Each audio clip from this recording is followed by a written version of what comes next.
Good morning students. Dynamics के इस video में आज हम moment of inertia and product of inertia के बारे में जानेंगे। मोमेंट ऑफ इनर्शिया और प्रोडक्ट ऑफ इनर्शिया आपके राजस्थान यूनिवर्सिटी में यूनिट नंबर 3 में आता है। यूनिट 2 फर्स्ट और सेकंड के कुछ टॉपिक्स मैं आपको पहले वीडियो में करा चुकी हूँ। अगर आप उन्हें पढ़ना चाहते हैं तो मेरे चैनल पर जा कर के देख सकते हैं। अब इसमें मोमेंट ऑफ इनर्शिया किसे कहते हैं और प्रोडक्ट ऑफ इनर्शिया किसे कहते हैं, इसके बारे में आज हम इस वीडियो में चर्चा करेंगे।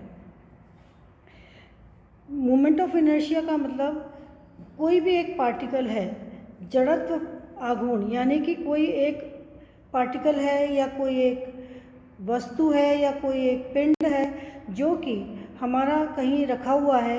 अगर हम उस पर कोई फोर्स लगाते हैं तो वो दो तरह से चलता है। एक तो वो लीनियर चलेगा और एक वो रोटेट करेगा,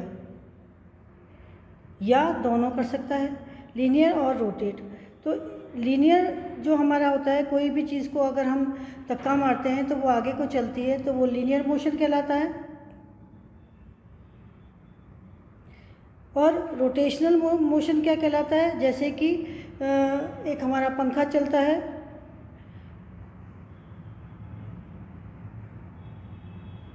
ठीक है। इसी तरह से अगर दोनों हो, लीनियर और रोटेशनल, तो दोनों हो तो वो लीनियर एंड रोटेशनल मोशन कहलाते हैं। जैसे कि फॉर एग्जांपल गाड़ी का जो पहिया है वो गोल गोल भी घूमता है और साथ में वो सीधा भी चलता है। तो इस तरह से हम इनके सबके जड़त्व आघूर्ण के बारे में पढ़ेंगे। तो स्टार्ट करते हैं। एक कण का एक रेखा के पारित जड़त्व आघूर्ण। मान लीजिए कि हमारे पास में कोई एक पिंड है। इस पिंड में एक पार्टिकल हमारे पास में ये P है। अब इस P पार्टिकल का जो मास है वो हमारा m है। इस पूरे का मास हमारा m है पिंड का, और इस पार्टिकल का जो मास है हमारा वो m है। तो ये एक m सहती का कण है। अब एक रेखा हमने ले ली, सपोज हमने ये एक रेखा ली A और B। ये हमारे पास में एक A और B रेखा है। इस A और B रेखा पे हम P से एक परपेंडिकुलर डालें, सपोज ये PN परपेंडिकुलर है। तो ये जो P से N तक की दूरी है उसे हम R से डिनोट करते हैं। तब ये क्या होगी? परपेंडिकुलर डिस्टेंस हो गई। तो जो मोमेंट ऑफ इनर्शिया होता है वो किसके बराबर होता है? Moment of inertia is equal to होता है mr², यानी कि mr² क्या है? कण का रेखा AB के पारित जड़त्व आघूर्ण। मतलब जड़त्व आघूर्ण क्या हुआ? तो जड़त्व आघूर्ण इज इक्वल टू क्या हुआ? संहति इंटू लांबिक दूरी का होल स्क्वायर। तो इसलिए ये आपको याद रखना है कि मोमेंट ऑफ इनर्शिया जो होता है वो हमेशा किसी भी लाइन के परपेंडिकुलर डिस्टेंस के स्क्वायर इनटू मास के बराबर होता है। अब इसी तरह से मान लेते हैं कि इस कण में सेकेंड हमारे पास में क्या है? मान लेते हैं कि यदि एक कण निकाय का, एक कण निकाय का, निकाय मतलब पूरा होल का एक रेखा के पारित, हम किसी भी रेखा के पारित लेते हैं हमेशा जड़त्व आघूर्ण। तो एक रेखा के पारित जड़त्व आघूर्ण अगर हम निकालें, और मैं इसको इंग्लिश में बोलूं, मोमेंट ऑफ इनर्शिया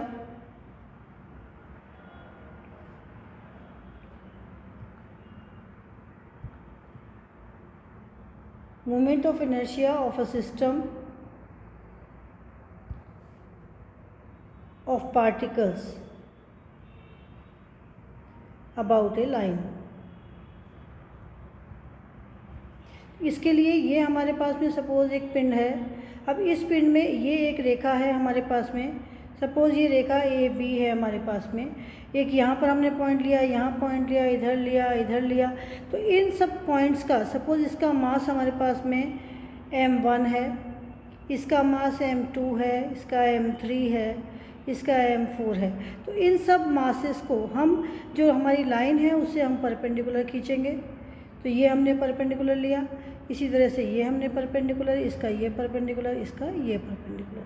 तो इन सब परपेंडिकुलर्स की डिस्टेंस हम लिख देंगे, m1 का हम r1 लिख देंगे, m2 का हम r2 लिख देंगे, m3 का r3 और m4 का r4। तो मान लिया हमने कि किसी कण की संहति m1, m2, m3, m4 है और इनकी दी हुई इलाम्बिक दूरियां r1, r2, r3 and r4 है।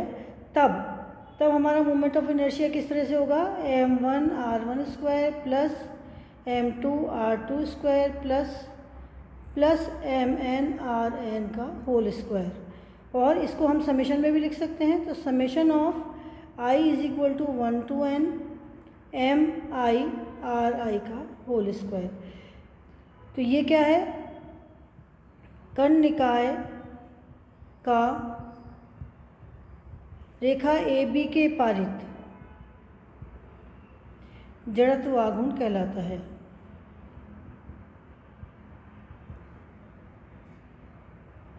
कहलाता है। और हम moment of inertia is equal to summation of i is equal to 1 to n m i r i का होल स्क्वायर से इसको रिप्रेजेंट करते हैं।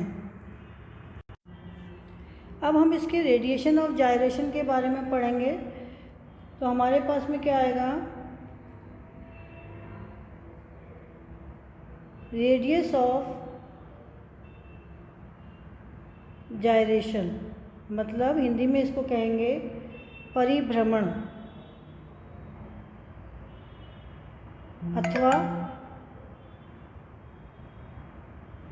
घूर्णन त्रिज्या। अब इसमें हम क्या कर देखेंगे कि यहाँ पर सपोज हमारे पास में ये एक पिंड है, तो इस पिंड में ये हमारे पास में ए, ये बी, हमारे पास में एक रेखा है, ये पॉइंट पी है, इस पॉइंट से हमने परपेंडिकुलर डाला, यहाँ पर ये एन और ये डिस्टेंस आर है और इसका मास एम है। तब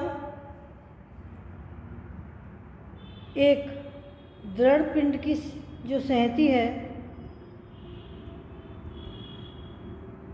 संहति यानी मास, संहति मान लेते हैं कि m है, एंड के एक ऐसी संख्या है जिसको हम इस प्रकार परिभाषित करते हैं,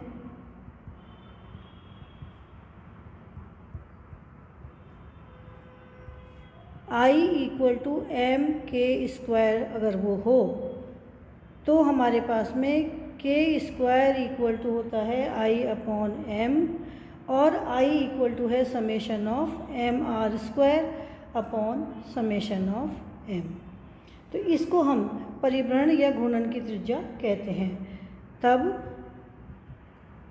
के दृढ़ पिंड का रेखा ए बी के पारित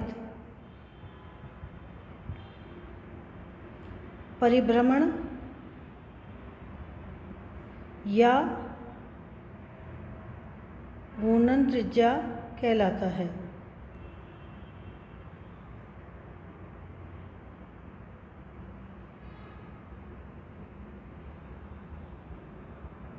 ठीक है।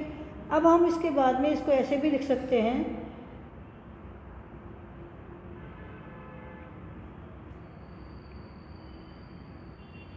कंटिन्यूअस मास डिस्ट्रीब्यूशन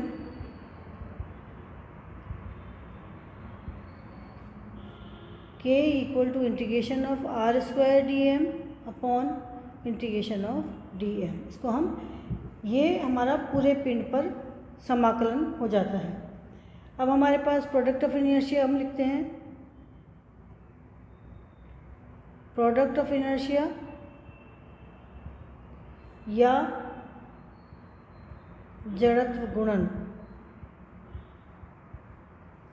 इसमें अब हम प्रोडक्ट ऑफ इनर्शिया में क्या करेंगे, प्रोडक्ट मतलब दो चीज़ों का गुणा। मतलब कि अगर हमने यहाँ पर एक एक्स एक्सिस लिया और एक हमने एक्स एक्सिस लिया और ये हमने वाई एक्सिस लिया। अब इसमें हमारे पास में कोई एक पिंड है, इस पिंड में एक पार्टिकल हमारे पास में p है, तो इस p का सपोज़ m इसका मास है और इसकी जो डिस्टेंस है, यहाँ से परपेंडिकुलर डाला तो ये x है, यहाँ से परपेंडिकुलर डाला तो ये हमारे पास में ये x है और ये हमारे पास में y है। तो जब हम प्रोडक्ट ऑफ निकालते हैं तो हम क्या निकालते हैं, जो डिस्टेंस होती है उस डिस्टेंस का स्क्वायर होता है, परपेंडिकुलर डिस्टेंस का स्क्वायर होता है। तो यहाँ पर हमारे पास यहाँ पर इसके परपेंडिकुलर डिस्टेंस इस y एक्सिस से डाला तो x है और इस x एक्सिस से डाला तो y है। तो हमारे पास में जो प्रोडक्ट ऑफ इनर्शिया होगा वो हमारा होगा product of inertia is equal to क्या हो जाएगा, summation of m x y। x distance हो गई एक और एक ये, तो यहाँ पर m r स्क्वायर जो होता है, जो परपेंडिकुलर डिस्टेंस होती है r, यहाँ पर हमारे पास में दोनों पे परपेंडिकुलर डिस्टेंस है तो उसको हम बोलते हैं प्रोडक्ट ऑफ इनर्शिया। अगर ये हमारे पास में, ये तो हमारे पास में एक्स वाई एक्सिस का है, अगर इसी तरह से हमारे पास में वाई जेड एक्सिस हो तब प्रोडक्ट ऑफ इनर्शिया क्या होगा, m y z। इसी तरह से अगर हमारे पास में जेड एक्सिस पे अगर हम लें तो हमारे पास में प्रोडक्ट ऑफ इनर्शिया क्या आ जाएगा, m इंटू जेड एक्स। तो इस तरह से हम प्रोडक्ट ऑफ इनर्शिया निकालते हैं।